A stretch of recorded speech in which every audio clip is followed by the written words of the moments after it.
On l'appelle le taulier, hein, Johnny.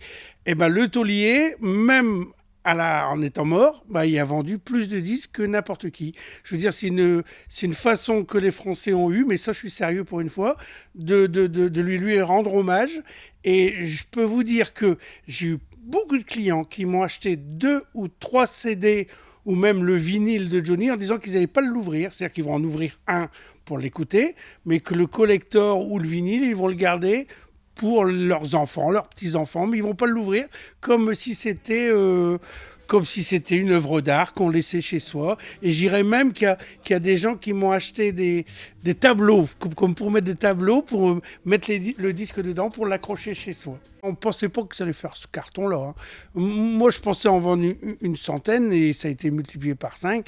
J'ai dû courir chercher des disques un peu partout. Et j'ai même ouvert la nuit de jeudi à vendredi pour le vendre la nuit ici, parce qu'on avait le droit à passer à minuit.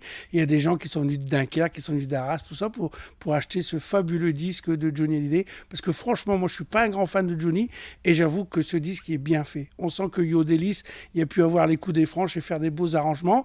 Il y a des textes dans ce disque que Johnny voulait refaire après, qui n'a pas eu le temps, mais qu'ils ont fait quand même.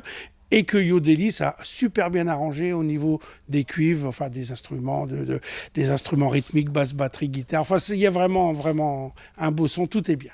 J'ai 2 pages complètes de gens qui m'avaient soit donné des acomptes, soit téléphoné, comme là le téléphone est en train de sonner, pour le commander, tout ça. Donc j'avais mis pas mal de disques de côté, ouais. Et c'est pas fini, parce que là, comme le vinyle il est tombé à court très rapidement, maintenant j'ai une liste de clients qui veulent avoir le vinyle et qui l'attendent avec impatience. Je crois que le Furet du Nord en a reçu une dizaine, une quinzaine, moi j'en ai reçu 5, enfin oui, c'est une catastrophe.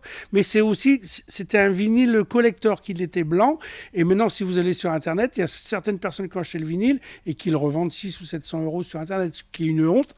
Enfin, il faut faire des sous. Ça va être une grosse vente jusqu'à Noël et puis même après, certainement, parce que l'album est réussi, donc il va y avoir des morceaux qui vont passer en radio sans arrêt.